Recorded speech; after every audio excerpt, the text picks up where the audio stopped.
Good afternoon. Please welcome Dr. Jonathan Savransky, Editor-in-Chief of Critical Care Medicine.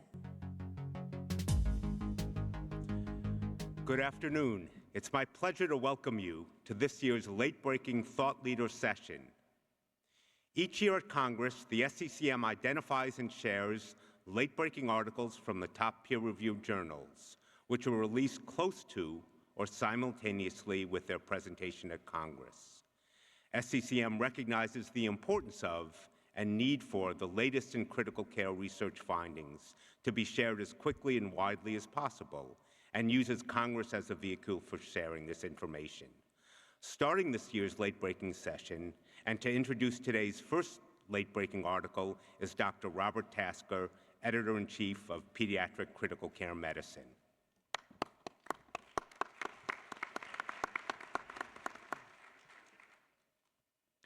Thank you, Dr. Savransky.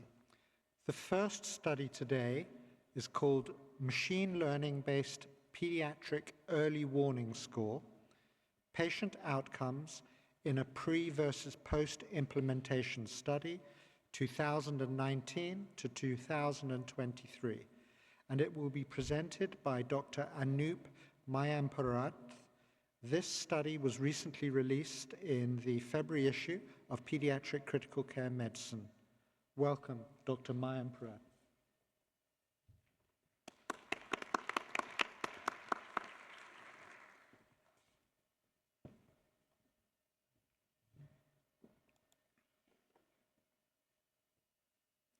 Thank you, Dr. Tasker. Hi, everyone. Welcome. I hope your conference is off to a good start. So today, you'll get to hear about PCART, which is a machine learning-based pediatric risk stratification tool that we developed in our lab. You'll hear about how we built it, tested it, implemented it, and what we saw in terms of patient outcomes. I want to take a moment to thank my co-authors on the study, without whom this work would not have been possible. I have no conflicts of interest to disclose. So to set the stage, many of you might be familiar with this workflow about what happens when a child starts to deteriorate or decline in their health. That deterioration event is recognized by their care team, who then, depending on the severity of illness, activates what's called as a rapid response team. The rapid response team, or RRT, comes down and assesses the patient and then determines if the patient needs to be transferred to the ICU for more closer monitoring. Now, for the outcome that the child has to survive this workflow and come out unharmed hinges on the fact that this deterioration is recognized in a timely manner. And you can imagine that in a busy ward, there may be instances of late recognition of events or misrecognition of deterioration events, causing a child to slip through the cracks, thereby increasing the risk for morbidity and mortality. So to decrease the likelihood that such a scenario occurs, we developed PCART, which is basically a machine learning-based pediatric early warning score system. PCART uses a patient's age, vital signs, and laboratory results as predictors. And the outcome that it tries to predict is whether or not the child goes directly from the ward to the ICU in the next 12 hours. We derived PCART using data from one hospital and tested in that hospital, as well as using data from another hospital. Here are the main results from that paper. PCART is essentially a graded boosted machine, and as you can see, PCART outperformed other machine learning models, as well as a modified version of bedside Pews in terms of AUC in both the internal and external validation cohorts. I should mention here that apart from AUC, we also looked at other clinically relevant metrics, such as number needed to alert and sensitivity. In all those cases, PCART outperformed these models. Having seen this performance of PCART, University of Chicago decided in 2021 to implement PCART as part of their care system. PCART basically generates a numeric score going from 0 to 100. The higher the score is, equates to the higher likelihood that the deterioration is going to happen in the next 12 hours. PCART generates a score every time a vital sign or a laboratory result reading is available in the EHR. And at UChicago, in the acute care ward, vital sign readings are taken once about every 4 hours or so. Now, because this was a 0 to 100 score range, the implementation team at UChicago decided to set 2 actionable thresholds. If a child has a PCART score between 85 and 91, that indicates that the child is at moderate risk for deterioration. And the nurse had to complete the following step as part of the triggered clinical pathway. They had to indicate their level of clinical concern. They could screen for sepsis if needed. If they're unsure, they could escalate the patient to a physician, but they had to reevaluate the patient once every 4 hours. If, on the other hand, a patient's score was at or greater than 92, then the patient is indicated to be at high risk for deterioration. And the first 2 steps of the deterioration, the clinical pathway stays the same. However, the nurse could directly escalate to RRT, bypassing the physician if they're unsure. And if the patient stayed on the ward, they were asked to reevaluate every 2 hours. And regardless of what happens, they were required to indicate what transpired in terms of detailed documentation. Here's an example of what a nurse is seeing in EPIC.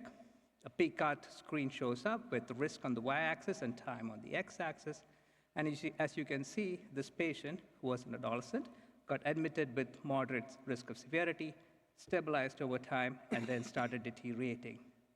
On the right-hand side are the vital signs which are predictors of PCART at the point at which the PCART score first crosses the threshold of 96. And the colors indicate that those vital signs are abnormal for that patient depending on that patient's age. This sort of gives the clinician and the nurse a little bit of an understanding of what is driving the high PCART score. So we implemented this in April of 2021, and then we decided 2 years afterwards to evaluate patient outcomes. We basically looked at cohorts across 2 time periods, 2 years before PCART adoption and then 2 years after PCART implementation. And we narrowed our focus to high-risk patients.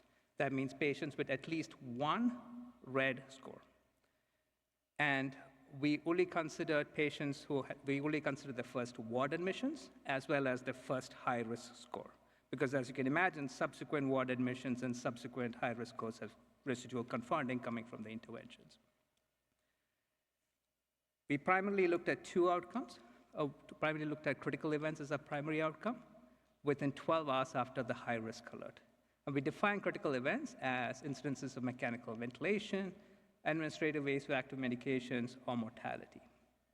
We studied a wide variety of secondary outcomes, including hospital and ICU length of stay, the time to ICU transfers, the number of ICU transfers among high-risk patients. We studied 2 process measures across the whole population of all admitted patients. We studied the time to first view, which basically means from the time at which the elevated PCART score was hit, how long does it take for the nurse to initiate the PCART user interface? The second process metric was disposition compliance, which is basically the percentage of times that the nurse completes the clinical pathway associated with that elevated risk score. Here are results. When we compared the patient population pre-PCART implementation and post-PCART implementation, we saw there was really no difference in terms of their age as well as their demographic variables.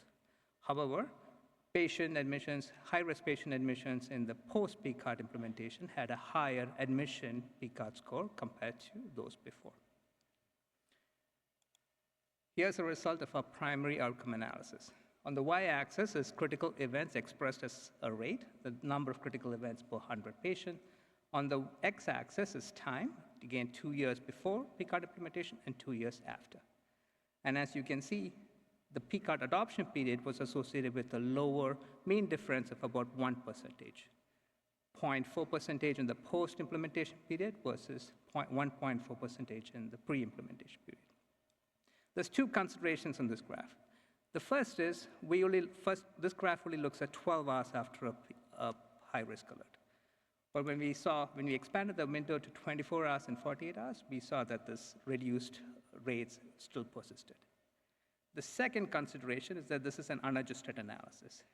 So we did a multivariable logistic regression, but our primary outcome was whether or not a high-risk patient experienced a critical event. The primary exposure was pre-PCART versus post-PCART, and we adjusted for a patient's age, the demographics, the admission PCART score, as well as whether or not the admission happened during a COVID period. And we define a COVID period as starting January 1st, 2020. And as you can see again in this adjusted analysis, PCART adoption was associated with an 80% decreased odds of experiencing critical event 12 hours after a high-risk alert. And the association persists 24 and 48 hours of the outcome window as well. When we looked at the secondary outcomes, we didn't see much of a difference in terms of hospital length of stay, ICU length of stay, as well as time to ICU transfer between the post and pre periods. There was a small difference, a small reduction in the number of ICU transfers after a high-risk alert, 7.3% versus 8.3%, but it is likely that this study was underpowered to detect any statistical significance. We did notice that there was among patients who were transferred to the ICU after getting a high-risk alert, their length of stay went down by 1 day. So they're basically getting out of the hospital faster. Here are results about our process measures. On the top is the median time to first view, and the bottom is disposition compliance, and x-axis is weeks from deployment. The dashed lines indicates our target metrics that we set at the time of implementation. Our target for median time to first view was that the nurse had to look within 1 hour of the first escalation, and the target metric for disposition compliance was there had to be at least 55% of times at which pathway was completed. As you can see, around 25 weeks after deployment, we hit our goals, and we got a sustained maintenance of that goal metric across time points. In fact, about 66% of weeks, we maintained our goals at median time to first view, and about 51% of weeks, we maintained our goal in terms of disposition compliance.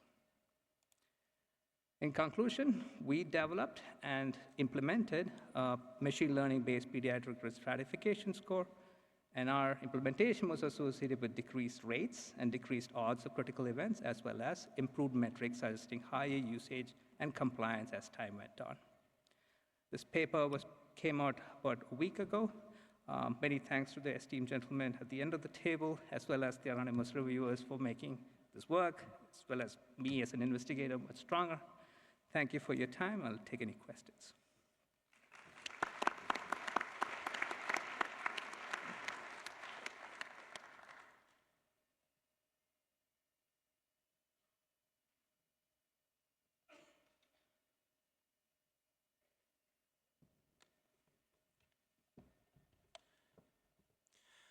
Thank you, Dr. Mayampurath. I am now pleased to introduce Dr. Thiago Miranda-Lopez de Almeida. The article he will be presenting is titled Acetylsalicylic Acid in the Treatment of Patients with Sepsis and Septic Shock, a Phase 2 placebo-controlled randomized controlled trial. This article will simultaneously be released in Critical Care Medicine, I believe, last Friday. Welcome, Dr. Lopez de Almeida.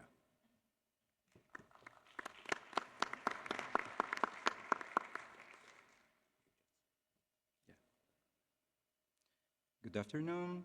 I would like to thank the organizers of this meeting for the invitation to present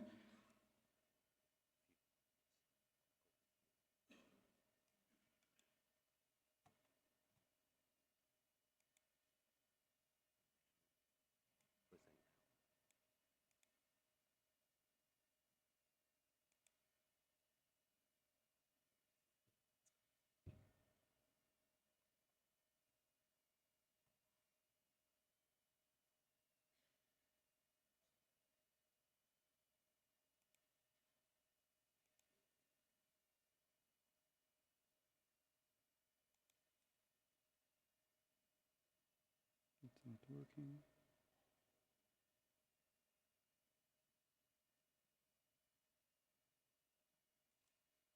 Sorry, we were trained in this and we are not doing well.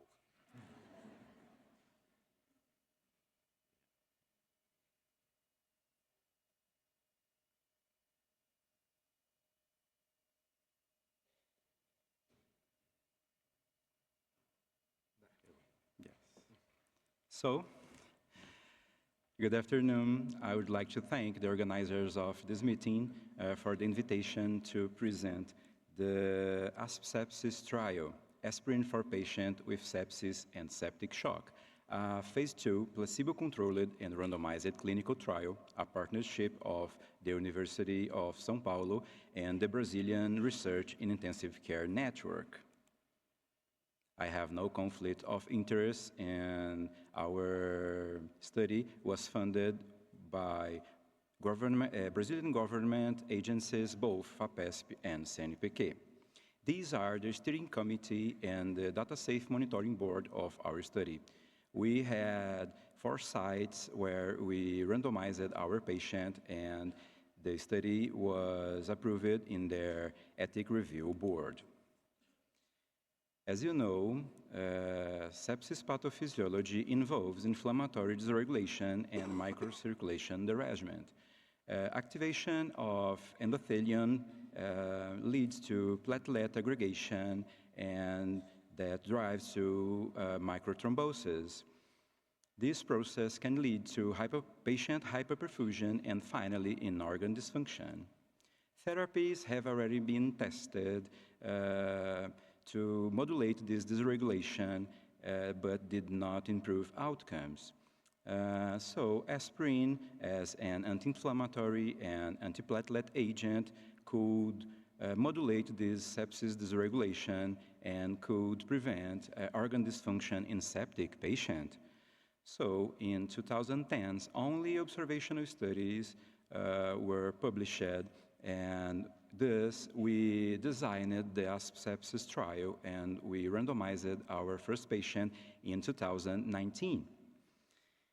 During our study, the world faced the COVID-19 pandemic, and 2 large RCTs were published in COVID-19 patients treated with antiplatelet, including aspirin, the recovery and remap studies. They found no difference in their primary outcome, but found more bleeding in their intervention group. These studies used lower doses of aspirin than we used in our clinical trial. So the research question of our study was, can aspirin reduce the intensity of organ dysfunction in patients with recently diagnosis of sepsis and septic shock? So our primary objective was to assess whether aspirin use would reduce the intensity of organ dysfunction in patients with sepsis and septic shock. Our secondary objective include some specific organ dysfunction, mortality, safety, and risk of bleeding. This multicenter superiority randomized placebo-controlled and double-blinded trial includes critical ill patients in early phase of sepsis. In the intervention group, patient received aspirin in a dose of 200 milligrams daily for 7 days. And in control group, patient received placebo in the same posology and duration.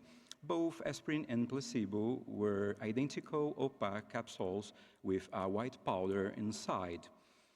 We predefined some medication interruption criteria, such as clinical indication of aspirin and adverse event.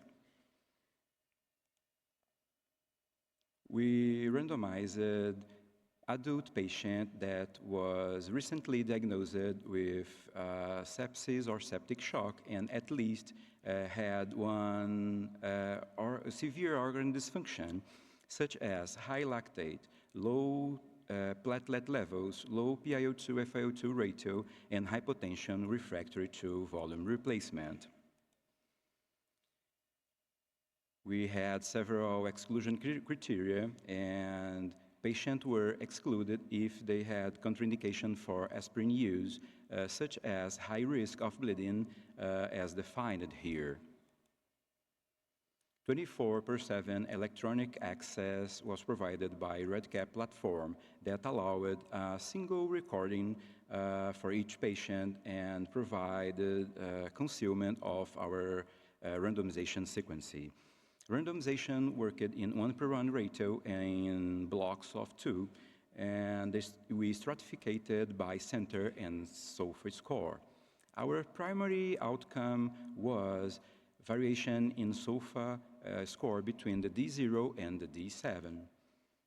Several secondary and tertiary outcomes related to organ dysfunction and mortality. And finally, our safety outcomes included severe bleeding and the amount of packed red blood cells transfused within 14 days. We defined severe bleeding according to the International Society of Thrombosis and Hemostasis. For the sample size calculation, we took some assumptions. Baseline SOFA 8.8 and standard deviation 2.6, and expected SOFA reduction in control group of 2 points, in aspirin group 3 points.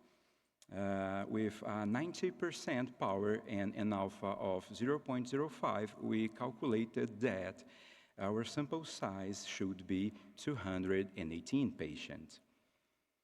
We reported the primary outcome as a mean difference, and we performed an intention to treat analysis using a linear regression model adjusted for age, baseline SOFA, and type of hospitalization. We also performed a sensitivity analysis inputting SOFA 24 on the day of the death of non-survivors. We predefined 2 interim analyses, and the interruption criteria were external new evidences and adverse event.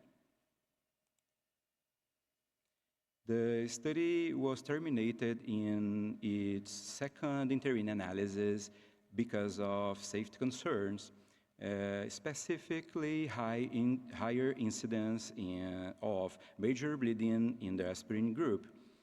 Evidences from recovery and remap, both neutral results for their primary outcome, also take part of this decision. At that time, we randomized 167 patients. One of them withdrew the consent and the intention to treat analysis.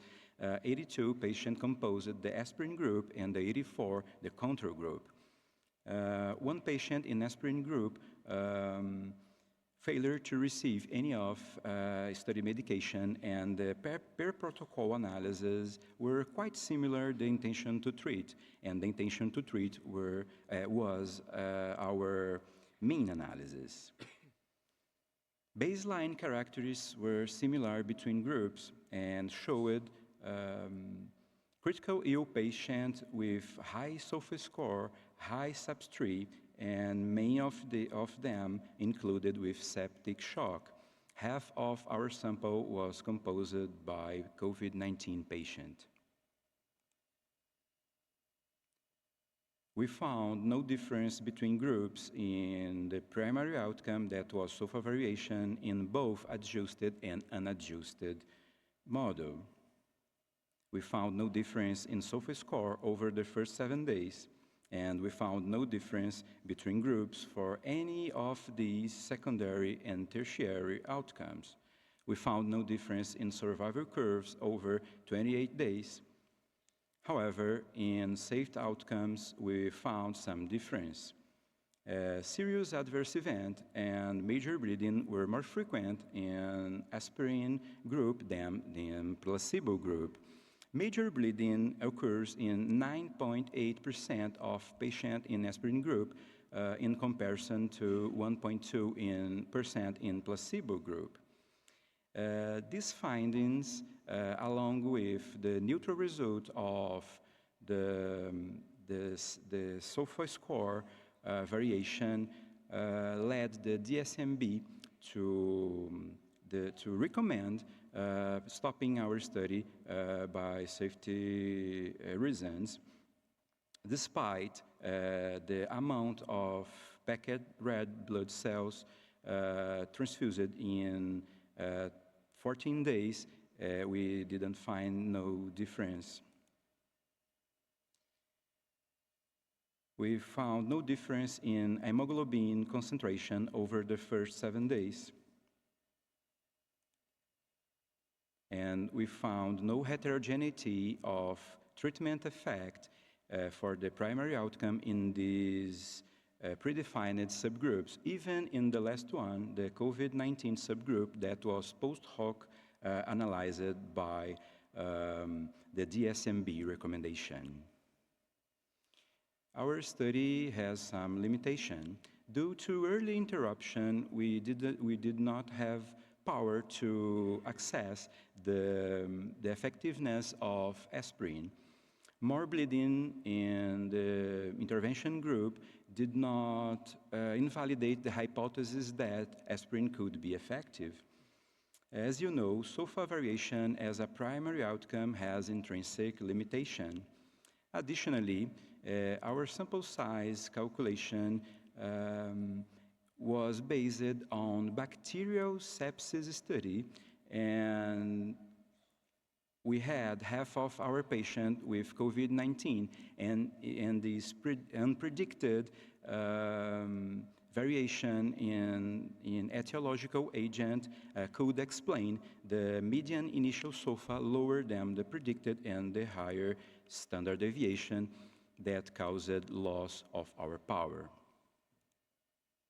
In conclusion, in patients with sepsis and septic shock, aspirin did not reduce SOFA score at 7 days, but increased the risk of severe bleeding compared to placebo. I would like to thank patient families, sites, ICU staff, the Brazilian Research in Intensive Care Network, FAPESP, and CNPq for the financial support, and of course, the Society of Critical Care Medicine to the opportunity to be here in this Congress discussing the results of our trial with you.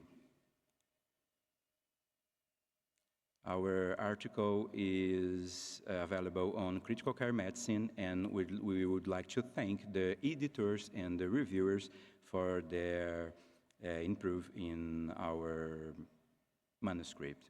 Thank you very much.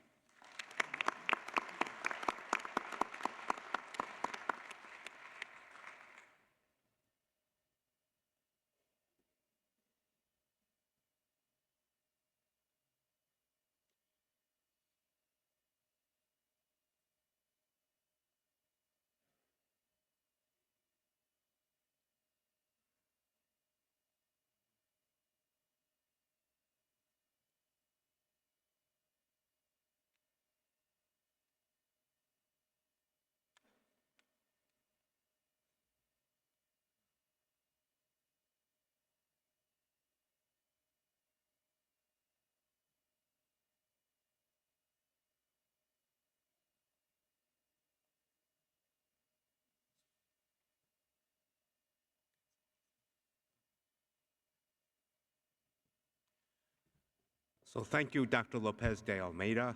Introducing today's final presentation is Dr. Tomas Zakmani, the editor of Critical Care Explorations.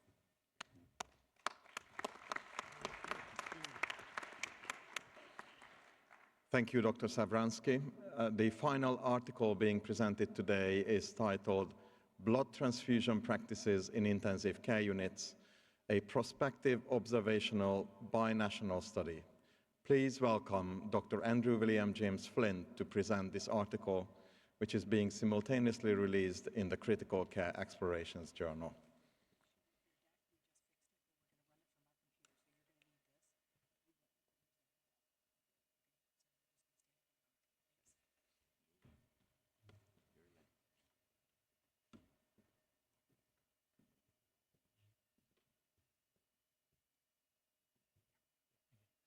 Right. Good afternoon all. So I'm Andrew, and I'd just like to say a huge thank you to the conference organisers for the opportunity to present today. It's a great honour to be invited to present and to be included in this program and this session. So it's my pleasure to present to you today our paper on blood transfusions in ICU, which I'm very pleased to announce has just been published in Critical Care Explorations. This work forms part of a PhD I'm doing at Monash University, where I'm looking at blood transfusion practices in critically ill and bleeding patients. So it's great to be in Orlando. As you can probably tell from my accent, I'm not from here. I've come all the way from Brisbane, Australia. So this is Brisbane up on the screen here. And in Brisbane, I'm in the final stages of my ICU fellowship. So Brisbane is Australia's third largest city, and it's located on the east coast of Australia, north of Sydney, about halfway up on the east coast, if you can see it up there. One of the main things that Brisbane's known for is that it's where Bluey actually comes from, for those of you who know the show. And in the coming years, you'll be hearing a lot more about Brisbane because after the LA Games in 2028, we'll be hosting the next Summer Olympic Games in 2032. Anyway, so that's enough about Brisbane. So moving on to the study then. So today I'll be presenting the Australian and New Zealand input study, which is a sub-study of the global input study, which I'll talk a little bit more about in a moment. So as a bit of a background, as we're all aware, blood transfusions are common in ICU, and overall ICU is one of the biggest users of blood transfusions after haematology and surgical services. Following publication of landmark trials like the TRIC trial, which was published in the New England Journal over 2 decades ago, there's been a gradual trend towards more restrictive transfusion practice, where for most patients, guidelines don't recommend transfusing unless their hemoglobin falls below 70 grams per litre or 7 grams per decilitre, rather than more liberal transfusion practices, transfusing at higher hemoglobins. But it's also been shown that variation in practice is common across sites, countries, and even perhaps between clinicians within the same ICU. And additionally, it's been shown that transfusions are often inconsistent with the guidelines. So in our study, we looked at an Australian and New Zealand population, and so the first reason, I guess, is because we come from there and we're interested in what we do in our part of the world, but we also think that what we do down under isn't too different to what happens internationally. But the main reason why we looked at an Australian and New Zealand population is because it's been studied before in the blood observational study, which was published in Intensive Care Medicine in 2010. And they found that 17% of patients were transfused, most commonly for red blood cells, followed by platelets, FFP, and cryoprecipitate. And nearly all of the red blood cell transfusions were consistent with the guidelines at the time, but a lot less of the non-red blood cell transfusions were consistent. And in that time, we've had the publication of Australia's National Transfusion Guidelines and also other blood transfusion guidelines around the world. And we wanted to investigate how transfusion practice has changed over that time and what impact the national guidelines has had on transfusion practice. So moving on to the methodology. So this was a binational, multi-centre, prospective, observational point prevalence study. We included all Australian and New Zealand adult ICU patients admitted over a 1-week period and followed them until ICU discharge or death.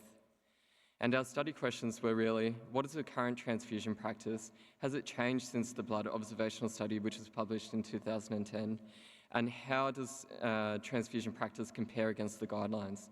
And our hypothesis was that the guidelines and evidence would lead to less transfusions and less variation in transfusion practice. So we received grants through Australia's National Blood Authority and also the NHMRC Blood Synergy Program. We received ethics approval and patient consent was waived in both countries.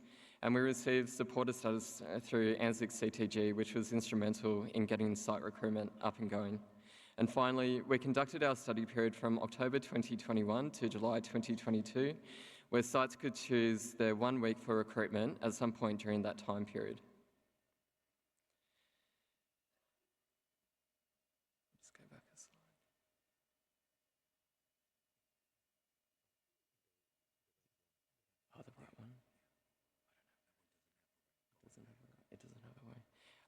Okay, so sorry, just skipped a slide. If we could just go back a slide, please. Yes, that's right, thank you. For the statistics, we considered a p-value of less than 0.05 as our indicator of statistical significance, and I used data for all analysis. In the univariable analysis, we used t-tests, ranked sum tests, and chi-square tests, whichever one was most appropriate. And then we compared our data to the blood observational study data from 2008, and we did that in several ways. So firstly, we compared the percentage transfused in each study by the two sample tests of proportions.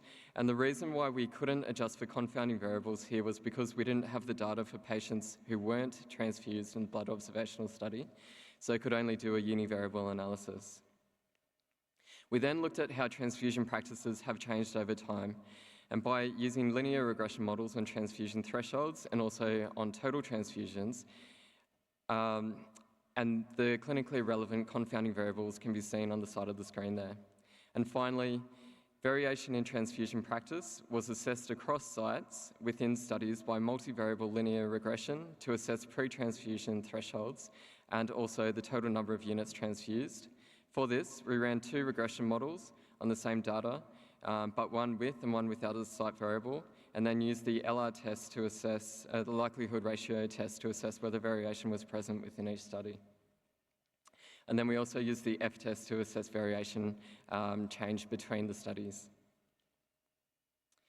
So moving on to the results. So the global input study included 3,643 patients from 233 sites in 30 countries. And you can see the included study countries highlighted on the blue on the map.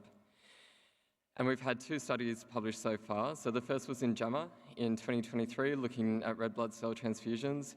The next was published in Transfusion last year, which looked at plasma transfusions. And for this study, we included 927 patients from 40 sites, 731 from Australia and 196 from New Zealand.